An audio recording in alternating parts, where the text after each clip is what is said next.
Korea, a crowded little finger of land extending out of Asia's mainland, pointing significantly toward Japan and the Pacific beyond. A nation not much larger than our state of Minnesota, but acre for acre, one of the most violently mountainous areas on Earth. Today, the capital city, Seoul, is largely restored, rising from the rubble of almost total destruction to become at least somewhat like her old self.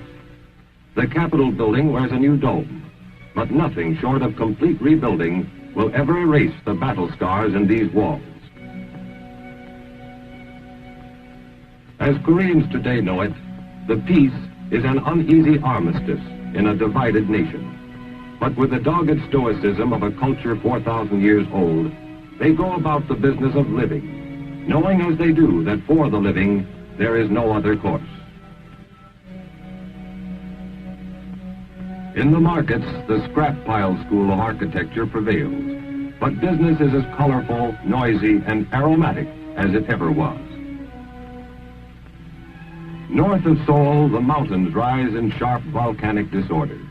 Green foliage has returned to slopes once blasted bare by TNT and napalm, but at the summits, eyes still keep watch to the north.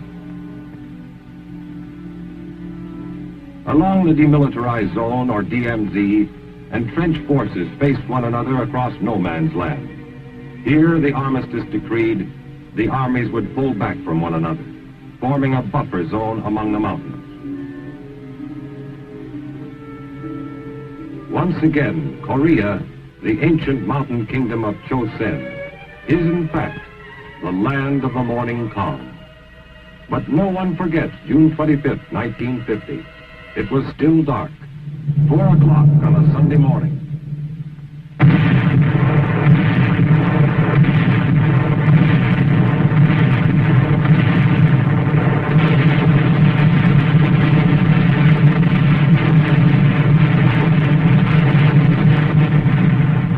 South Korean villages awoke to a world suddenly filled with noise and flame. The communists, made bold by months of small-scale raiding across the 38th parallel, had finally launched their undeclared, all-out war of conquest. Half a world away in Washington, President Truman took immediate action, saying, "In these circumstances, I have ordered United States Air and Sea Forces to give the Korean government troops cover and support." Next day, at the United Nations in New York, United States Representative Warren Austin made our position clear beyond doubting. The armed invasion of the Republic of Korea continues. The Republic of Korea has appealed to the United Nations for protection. I am proud to report that the United States is prepared to furnish assistance to the Republic of Korea. Spearheaded by tanks, the Red Forces had moved swiftly. In 2 days, they were attacking the capital city itself.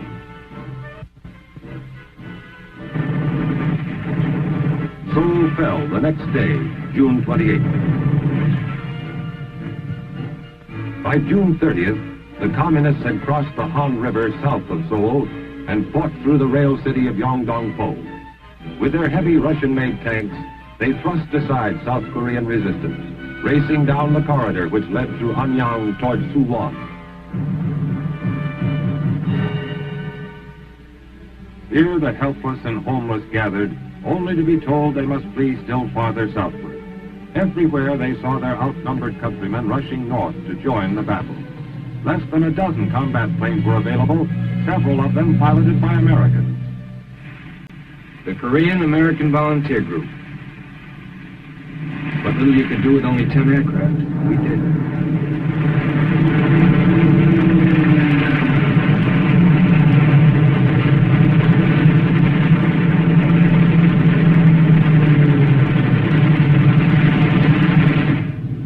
Even as the Red Armor swept toward Suwon, advanced elements of the 24th Infantry Division were being airlifted to Korea from Japan.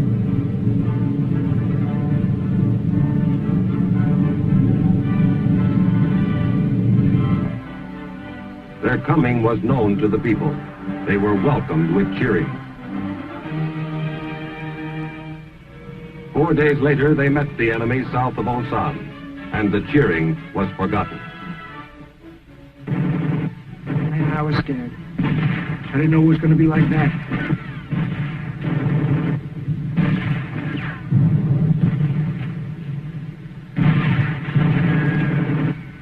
The enemy was a lot stronger and better trained than we'd heard.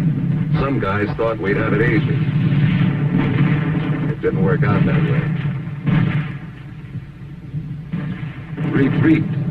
The few heavier weapons covered each withdrawal as best they could. Where they had divisions, we had companies. Pull back, fight, pull back again.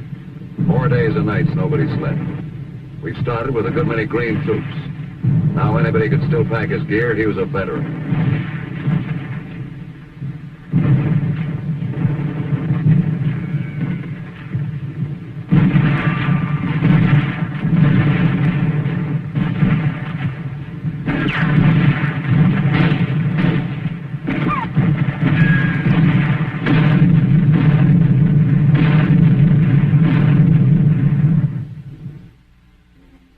Help was on the way.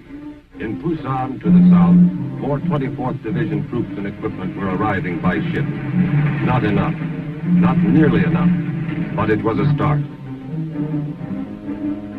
Generals Walton H. Walker and William Dean had a tough assignment. Undertake the work of several divisions with elements of only one. One day I looked up and there they was. Man, if I said those fresh troops looked good, I'd be lying.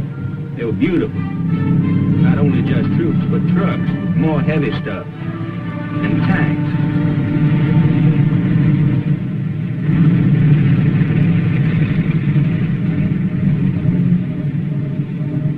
We met our first Red Armor 25 miles north of Daejeon.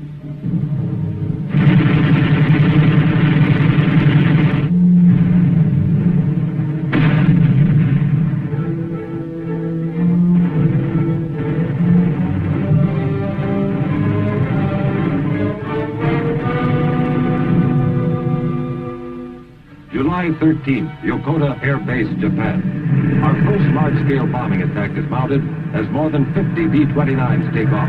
The target, Wonsan, key North Korean port city. We wondered how much ack-ack there'd be. There wasn't any at all.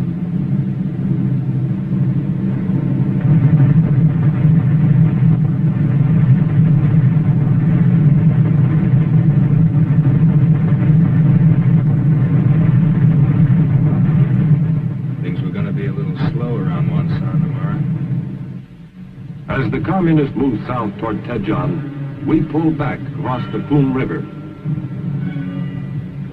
This natural barrier offered another chance to buy time from the enemy. We took advantage of it.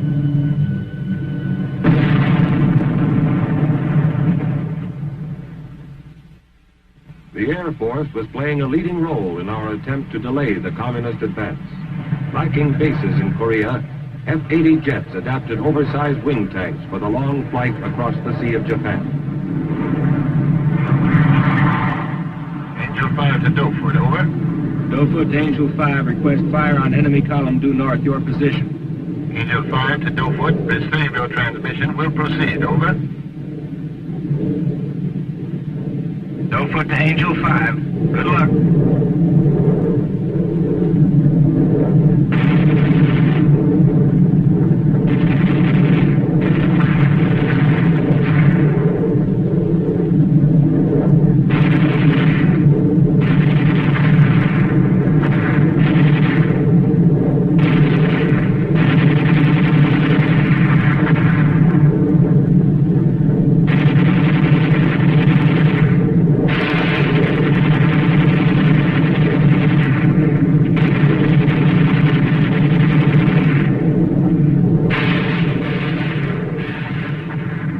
July 18th, the Sea of Japan. A Navy task force approaches the east coast of Korea. Destination, Pohang. Mission, to land the men and machines of the 1st Cavalry Division. The Korean battle line was moving rapidly on all fronts. Only on arrival were the troops informed that the landing would be unopposed. The division's 27,000 men started ashore. Psychology says how you're supposed to feel sort of disappointed. Expect to fight and then don't have to. Maybe so. I wasn't disappointed. On July 20th, the Reds reached Tejon. 24th Division troops led by General Dean were to hold as long as possible. There was something fishy about Tejon. I mean, they threw in a little artillery and then we waited. Nothing. Nobody. Then wham! They were all over the place.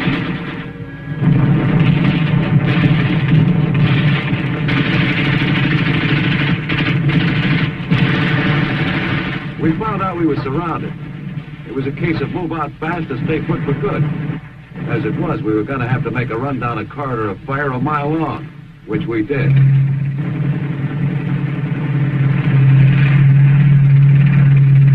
We had bought more time, but Tejon was gone, and with her, General Dean. We traded time for space. 2 weeks for the land between Tejon and the Naktong River.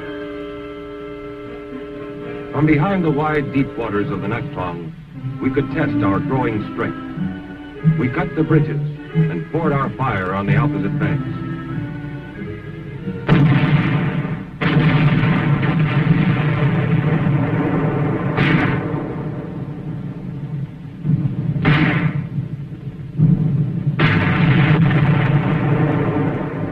Daily communist attacks probed up and down the length of the line, searching for an opening.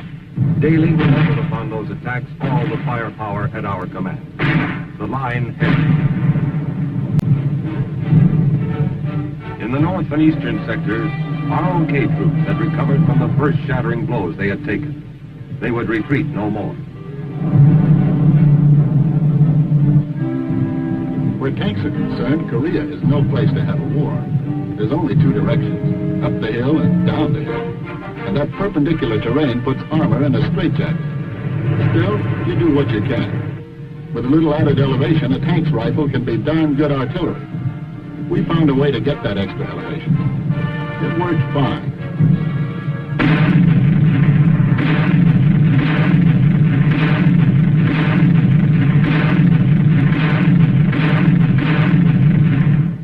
Early in August, General William Keane received orders to carry out our first large-scale offensive action. The enemy was trying to punch through in the south and capture Pusan. Task Force Keane, composed of General Keane's 25th Division, the 5th RCT, and the 1st Provisional Marine Brigade, was to repel this attack.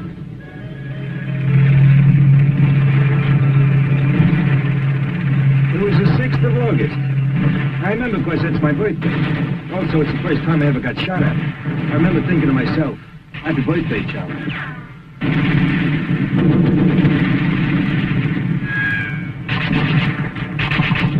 The word came down. Time to move again. We had to get to high ground. There's the base of fire. The armor took charge of the low ground. And from the ridge line, sparked by the Marine Brigade, foot soldiers unleashed their fire. Methodical, concentrated, deadly.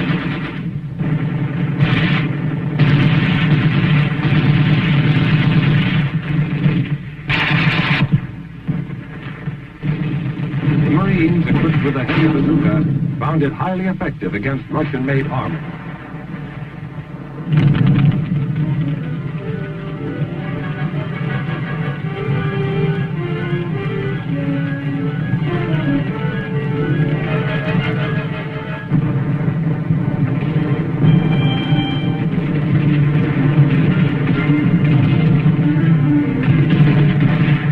Beyond, Marines and soldiers faced a dirty, dangerous task: to clear the area of Red snipers and stripers. For veterans of the Pacific, the action was painfully familiar.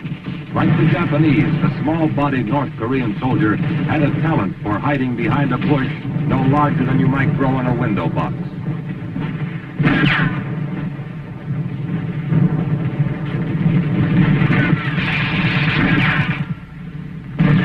The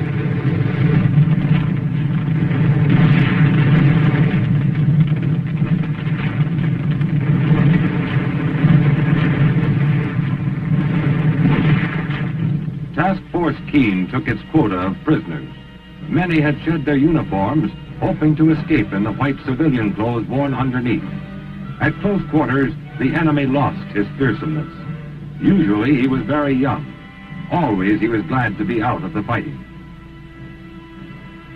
Task Force Keene had earned a brief moment in which to catch its breath.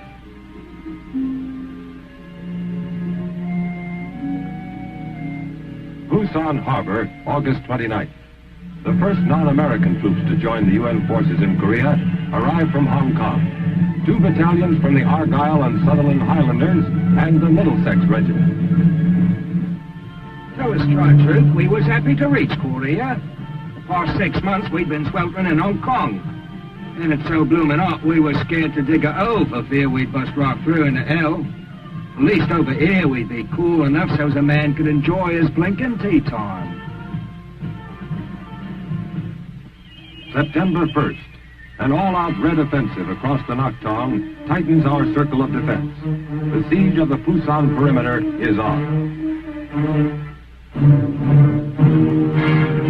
In the Sea of Japan, Task Force 77 carriers speed up their operations.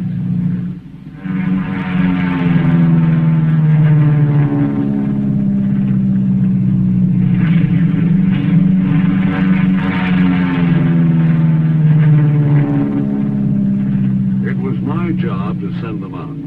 Every available aircraft, every usable minute of every day. Our enemy had long, vulnerable supply lines now. Without adequate stocks of ammunition and fuel, his strength would fail. With luck, we'd make sure.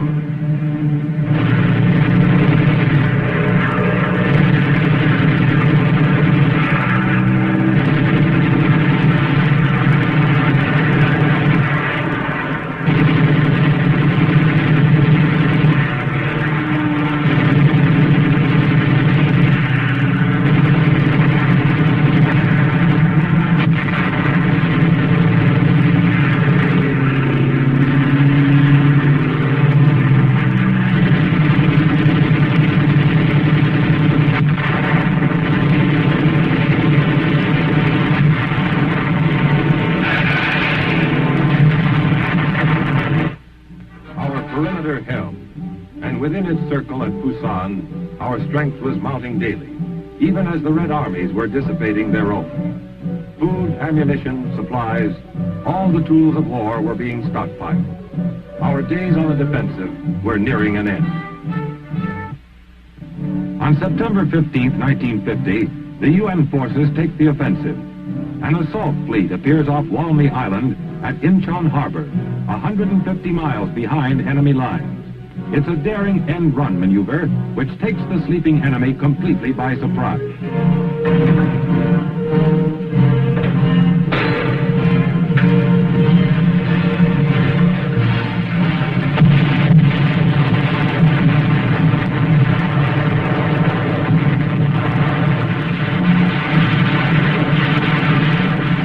At 0630 hours, the Marines begin the assault.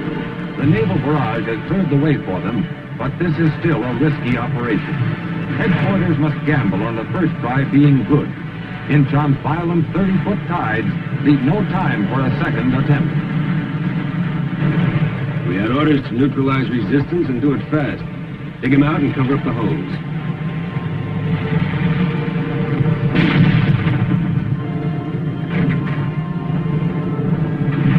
It took us 58 minutes to secure the island.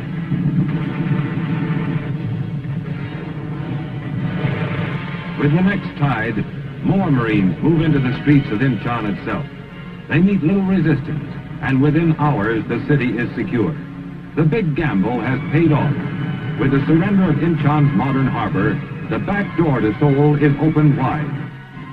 Simultaneously in the south, the reinforced 8th Army breaks out of its Pusan stronghold, splitting the encircling Red forces as it thrusts across the Nakhtong River to begin its drive northward. At Incheon, the 7th Infantry Division swarms ashore to strengthen the UN foothold in the north. Thousands of enemy troops are being trapped in the southwest. as the Pusan spearhead races north to join up with Inchon forces. On the way to Seoul, we took a good many prisoners, too. But they didn't come easy.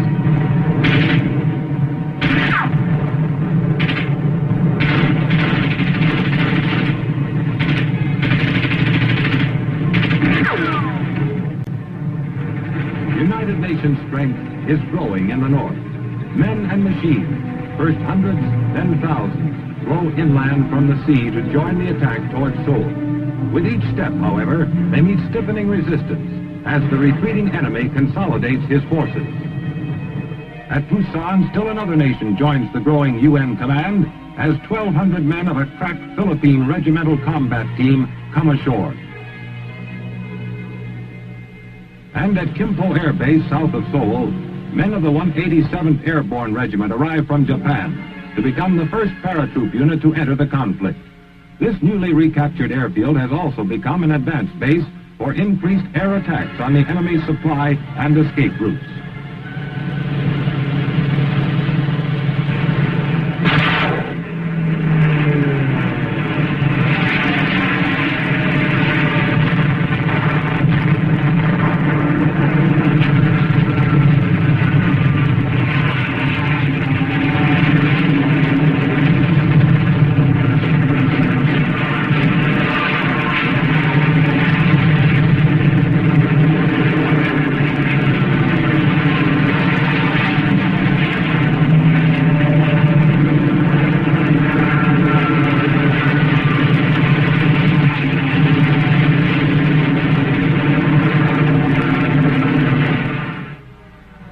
As the spearhead from Pusan gathers momentum, columns of transport barrel northward against a disheartening enemy. In many towns, the entire populace turns out to shout its welcome.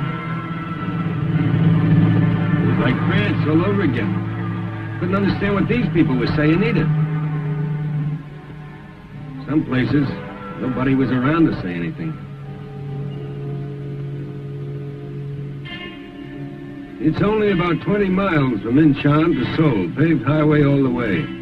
But it took us a week of hard fighting to make the trip. Finally, though, our amphibious gear, crammed full of rock and American Marines, started massing up at the Han River across from Seoul. It was time to retake the city. The softening up process got underway.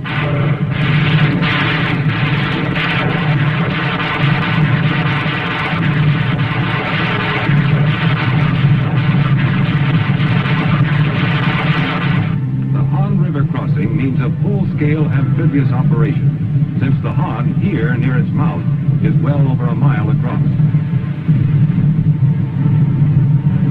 The Reds who had thrown back an earlier night attack were gone, pulled out to dig in among the streets of Seoul itself. The battle for Seoul was rough. 10,000 communist troops garrisoned every building and street junction with orders to fight to the death. A great many did.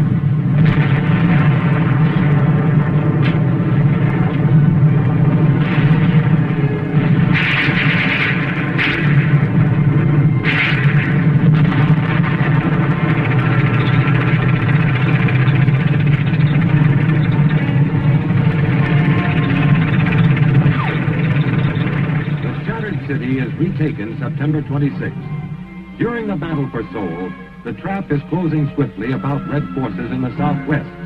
The day after Seoul falls, troops from the 7th and 1st Cavalry Divisions join up just south of Suwon. 2 days later, in the battered Capitol building, special ceremonies are held as General MacArthur officially returns the city to Syngman Rhee, President of the Republic of Korea. Now begins a tragic homecoming for the thousands who had fled the city only 3 months before.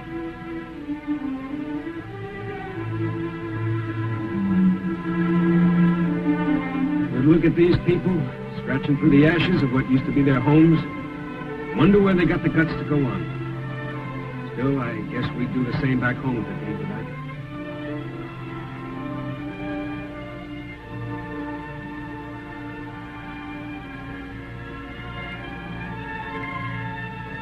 As life begins to take root again in Seoul, the UN advance in the eastern sector goes on. On September 30th, ROK forces reach the 38th parallel. They cross it the following day. One old guy couldn't keep it straight who was who. Turned out to meet the ROK Army with North Korean flags.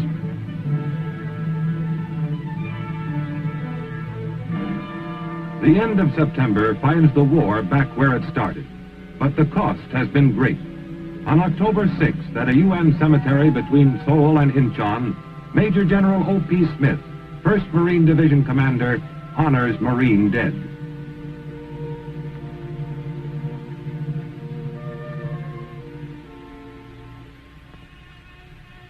Representing the Army is Major General David Barr, 7th Division Commander.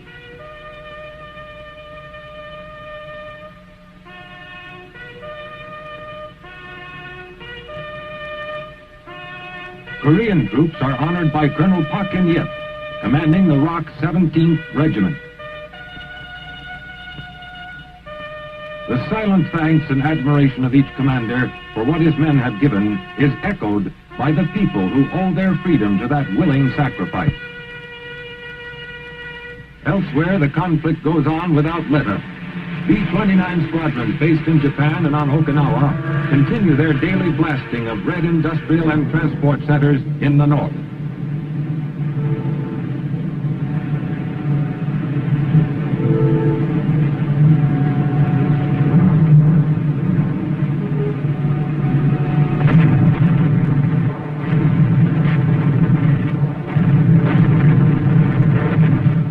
For us, it was a funny situation.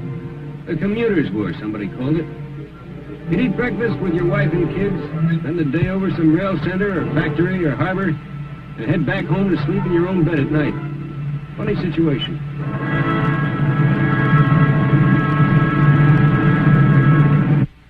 In the south, refugees are becoming a major problem. With thousands of red soldiers and guerrillas in civilian clothes trying to escape to the north, each refugee must be individually, time-consumingly screened. To the north, events are moving so rapidly that reinforcing units are hard-pressed to keep pace with the UN advance.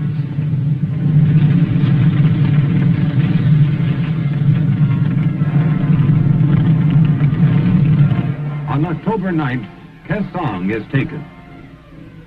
This surrender frees the last South Korean city held by the Reds. Then on the east coast, Wonsan. Just 2 days after the fall of Kaesong, ROK 3rd Division troops seized the port of Wonsan, having marched 287 miles in 20 days to get there. They met little resistance.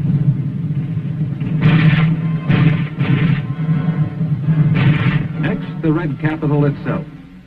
On October 17th, men of the 1st Cavalry Division worked their way into the outskirts of Pyongyang.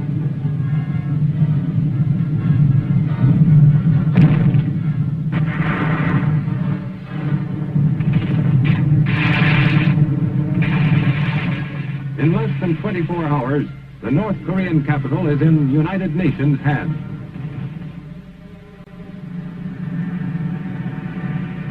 Psychological warfare plays an important role at this stage of the fighting. Using high-powered speakers, Psy-War planes fly ahead of advancing UN troops, booming their message in Korean to the retreating enemy. Safe conduct passes prove highly effective.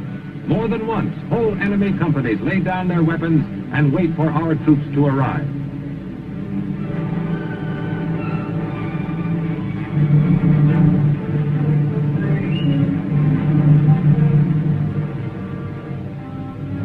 Two days after Pyongyang falls, our first combat airdrop in Korea gets underway in an attempt to cut off retreating Red forces north of Pyongyang.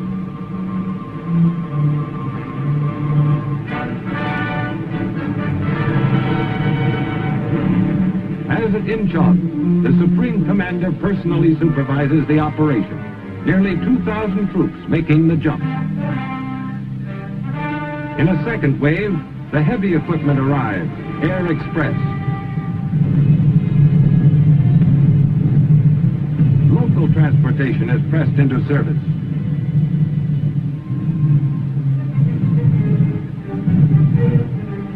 Next day, 1,800 reinforcements jump. but the enemy has already fled northward. In the east, ROC forces continue their headlong charge north from Wonsan to take Hungnam. Meantime, a Navy task force is waiting off Wonsan. 3,000 enemy mines had to be cleared from beach approaches before the Marine force could come ashore. It was a delay, but we could afford it. The rocks had made us a welcome present, a beach with no enemy guns on it. The whole division came ashore with nothing worse than a few wet feet. The mission now is to press this advantage, continue the attack toward the Yalu. Swiftly, the Marine force moves in on red-held villages and towns.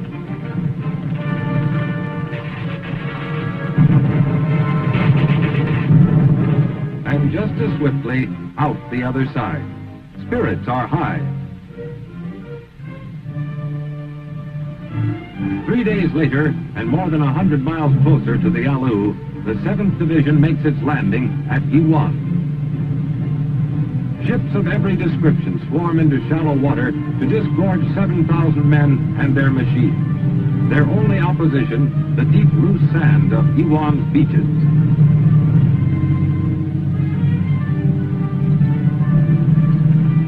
This far north, winter comes early to Korea. Cold weather uniforms are welcome as the division moves out to rejoin the attack. To the west, Marines are advancing over ground frozen harder every day. News of their approach runs ahead of them as village after village is liberated. North Koreans meet freely, and the Christians among them pray openly for the first time since 1945.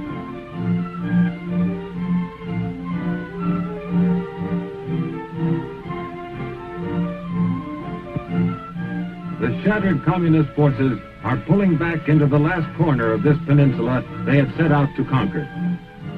UN troops follow as fast as the tortuous terrain and increasing cold will allow. In the eastern sector, it is difficult even to keep contact with the retreating enemy. In the central sector, however, prisoners taken during a strong Red counterattack give warning of potential danger. Many of them wear the quilted uniform of Communist China. Meantime, in the northern sea of Japan, winter is giving our offshore forces a taste of things to come. Even routine supply operations are becoming a nightmare of icy wind and pitching decks.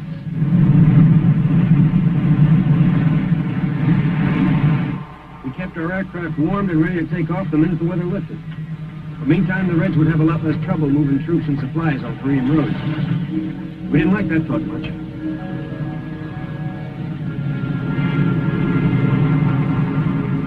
Ashore, the Chinese forces have pulled back, leaving a clear road to the Yalu.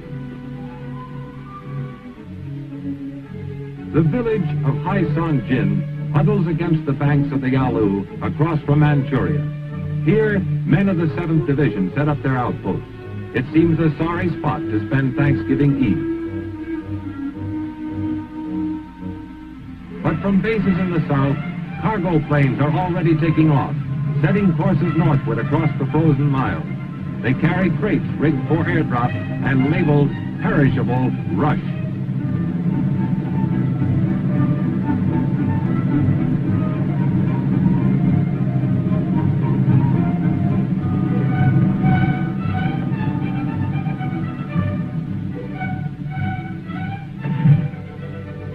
Turkey and the trimmings, courtesy of the U.S. Air Force.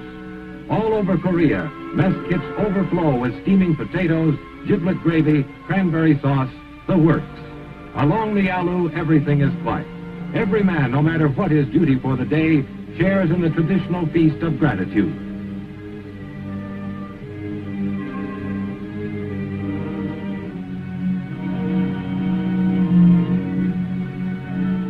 Headquarters feels certain that one more UN offensive will end the fighting in Korea. Actually, a whole new war is ready to begin. Across the Yalu, the decision has been made. Full-scale Chinese intervention is about to bring the second phase of the Korean conflict to an end.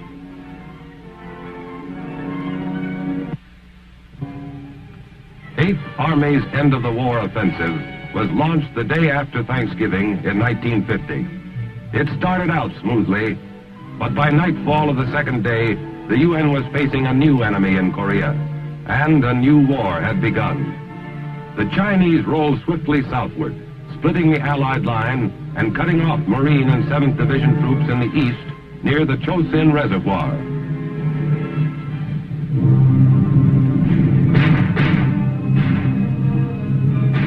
We took turns sleeping in the daytime. It was too cold at night.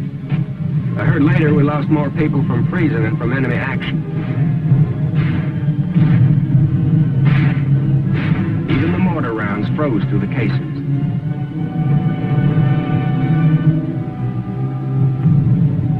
The Chinese had an awful lot of people between us and the beach, but the harbor at Hung Nam was our only way out.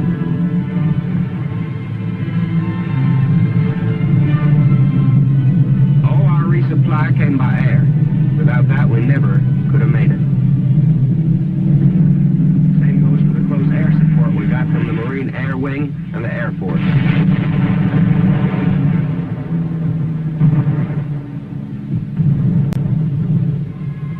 They fought their way toward the sea through an enemy force which outnumbered them 5-1. Pausing only to evacuate wounded by air from Hagaru, they pushed on, reaching safety on December 10th.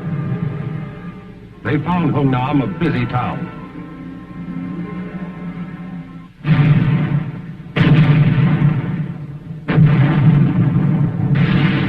Within the harbor's perimeter, heavy weapons worked around the clock, throwing up a curtain of fire through which the enemy divisions dared not pass. Behind the guns, a near miracle of planning, organization, and teamwork was taking place. A massive amphibious landing in reverse.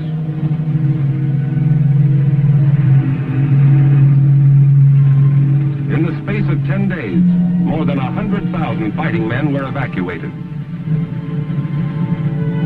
North Koreans by the tens of thousands flocked to the dock area to plead for evacuation.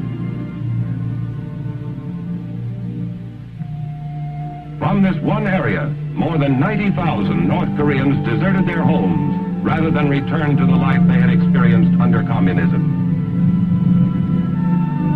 We were the last to leave. When we were gone, the harbor would be too. We set blocks of TNT and laced hoses filled with jellied explosive all along the waterfront.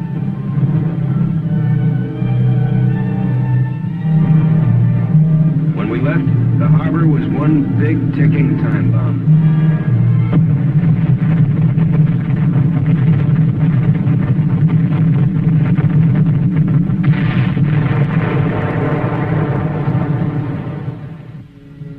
The evacuation convoy steamed southward toward the free ports of Pusan and Pohang. Their troops would reland, regroup, and move back to engage the enemy. The military withdrawal by land was orderly as the rest of the 8th Army pulled back once again across the 38th parallel. But for hundreds of thousands of civilians trying desperately to outrun the advancing communists, the journey southward was a nightmare of cold, weariness, and confusion. Old people pulled loads meant for oxen, or carried their precious few belongings on their backs. Children who had no part in the causes of war received full measure of its hardships just the same.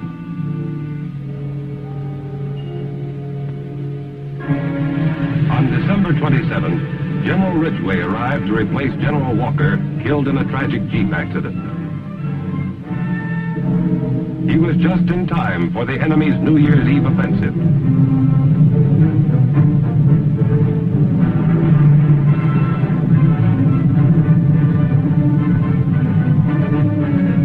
Once again, UN troops pulled out of Seoul, blowing the Han River bridges behind them.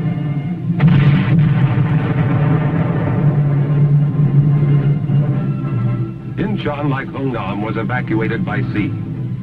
Here, too, we took pains to leave nothing behind which the enemy could use.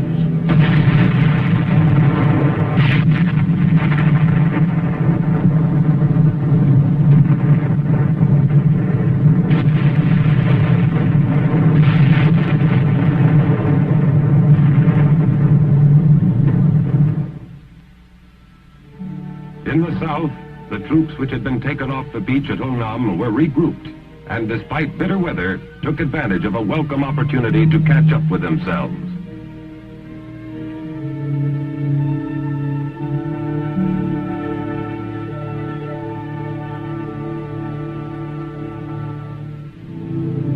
By mid-January, the enemy offensive had bogged down. Using fire-hardened troops, Ridgway launched a series of short, high-powered thrusts called Operation Killer.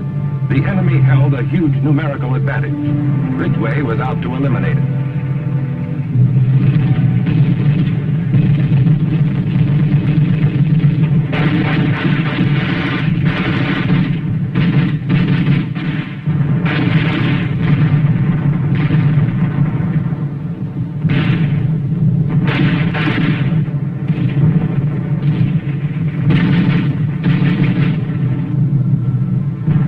Units moved up, expecting to meet great strength. They found surprising weakness. Under the pounding raids of Operation Killer, the enemy fell back. Ridgway pressed the advantage. No rest for the enemy, and not much more for 8th Army. If anybody ever invents a mattress that feels half as good as a patch of frozen ground felt then, he'll make $1 million. Although destruction of enemy forces remained its prime objective, Operation Killer had evolved into a ground-gaining operation. The way things were going, we couldn't stay outnumbered for long. The word was they were losing 10 men to our 1. For 6 weeks, the seasoned fighters of 8th Army scoured the countryside, inflicting fantastic losses on the retreating Reds. On March 7th, the enemy's main stronghold east of Seoul was smashed. The next step would be Seoul itself.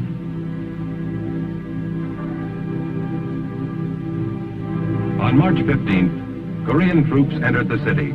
They found a few old people and children. The communists had fled. Across the full width of the peninsula, the enemy was retreating. Figure this one out. We're chasing them, and they're leaving surrender posters behind for us.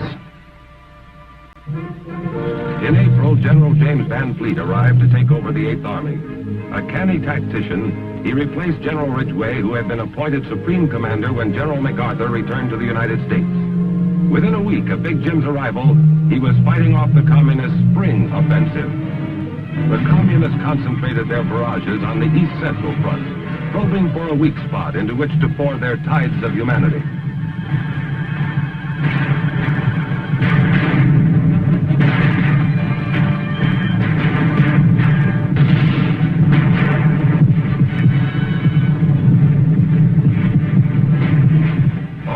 UN forces were needed to slow the enemy's human wave tactics.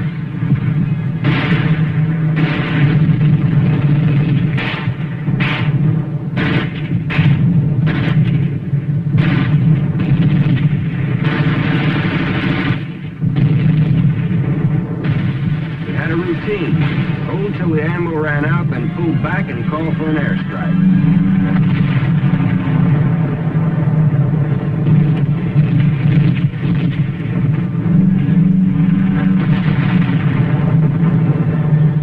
When foul weather grounded the Air Force, units north of Seoul were forced back across the Imjin River.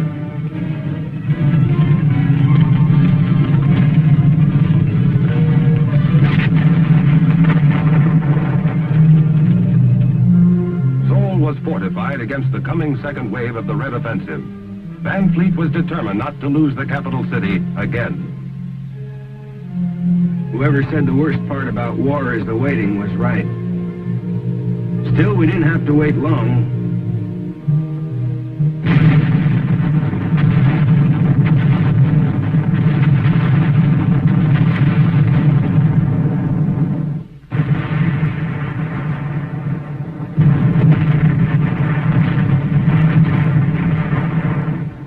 Every road, every valley approach had been zeroed in beforehand. The enemy lost thousands of men breaking through the curtain of fire, then faltered and lost his advantage. As the enemy turned once again to retreat northward, Van Fleet followed with mobile firepower.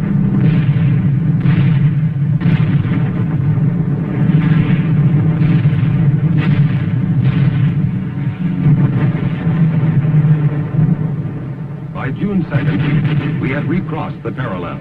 The enemy had spent 200,000 men, a third of his entire force, and gained nothing but the knowledge that numbers were not enough. Operation Killer continued without let-up.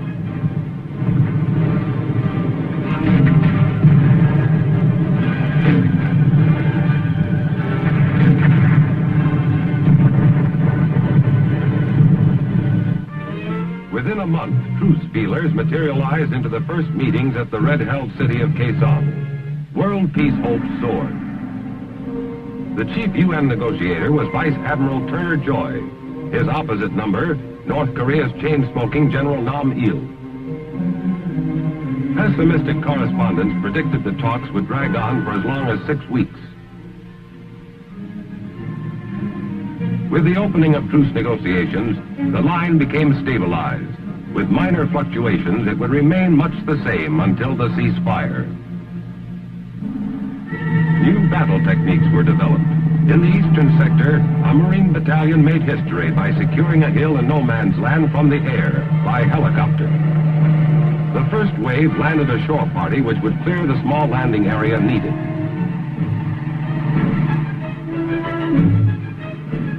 In a matter of minutes, the first copter load of aerial cavalry was arriving, fully equipped, fresh, ready for action.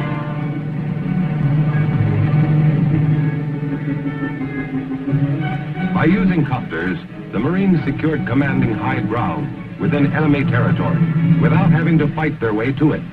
Copters supplied the operation and evacuated troops at its completion, opening the way to a new concept in tactical troop movement.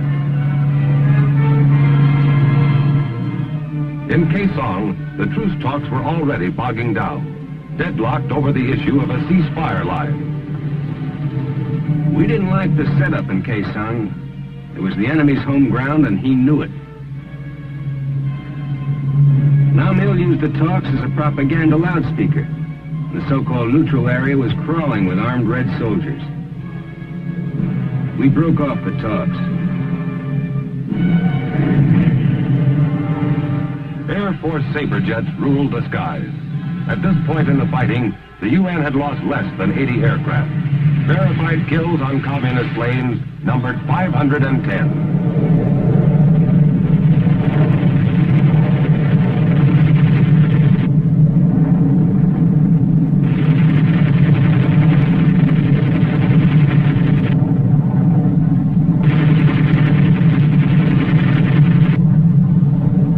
On the sea, as in the air, United Nations firepower went virtually unchallenged.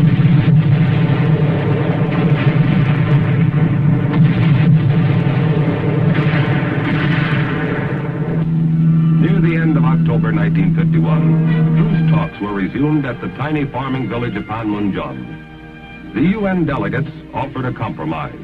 They would accept the communist proposed ceasefire along the present battle lines if all other problems could be ironed out within 30 days. If not, all bets were off. The war virtually stopped, except for the constant booming of artillery.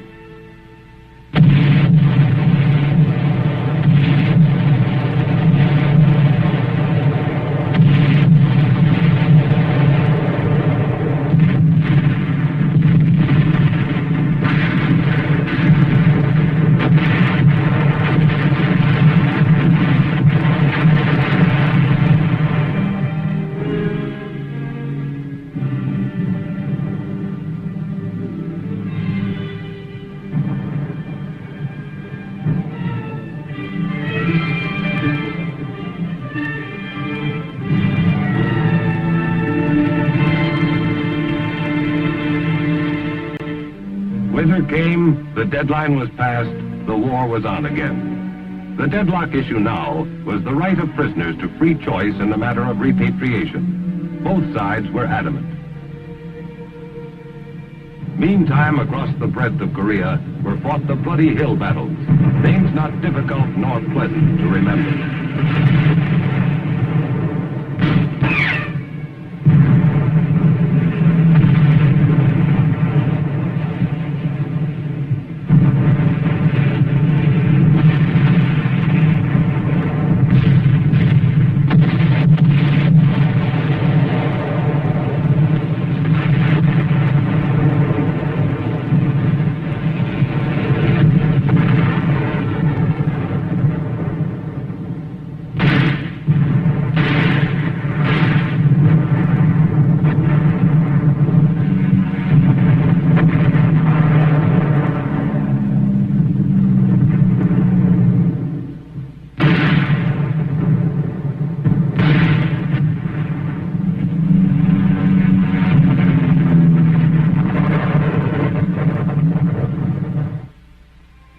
hopes were laid bare, pitted almost beyond believing. This war had reverted to the style of 1914, opposing trench lines facing one another, night patrolling and local attacks across the no-man's land which lay between. It was costly, but there was no clear way out. The big break came in April 1953 with little switch. Stalin had died in March, and Malenkov had taken over. Immediately he launched his worldwide peace offensive, and the Chinese agreed unconditionally to General Clark's standing proposal to exchange sick and wounded prisoners. The exchange went smoothly, and truce talks were resumed. Encouraged, the world listened for news of the final signing that would mean ceasefire in Korea. It came on July 27, 1953. While the communists signed at Panmunjom, General Clark, in ceremonies at the UN base camp in Munsan, signed 6 copies of the document which would end the bloodshed. There was excitement, but little rejoicing.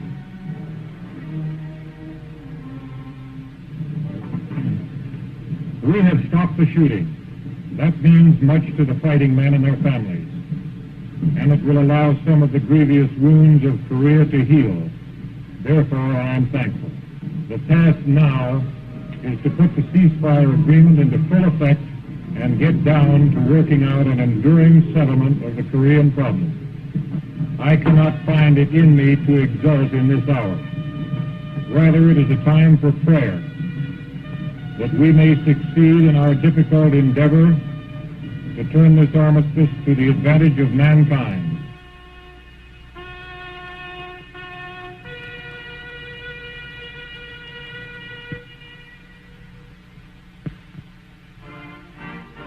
In accordance with the truce agreement, the opposing forces now pulled back from one another. The open ground left between was to become the demilitarized zone, or DMZ.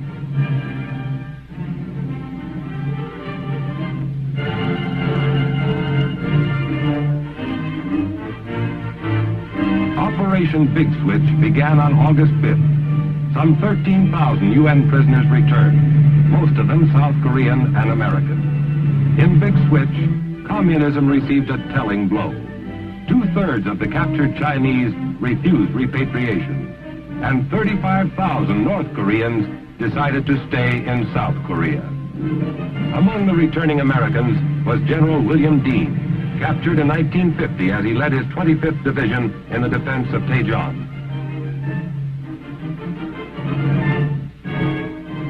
Today, Korea is still divided, but the conflict was not wasted. It called the Kremlin's bluff in the Far East. It more than restored the violated border and left the Republic of Korea with the strongest free army in the Far East. It is true that the price of existence for this young republic for some time to come will be constant vigilance. In that, Korea and the rest of the free nations are in the same boat.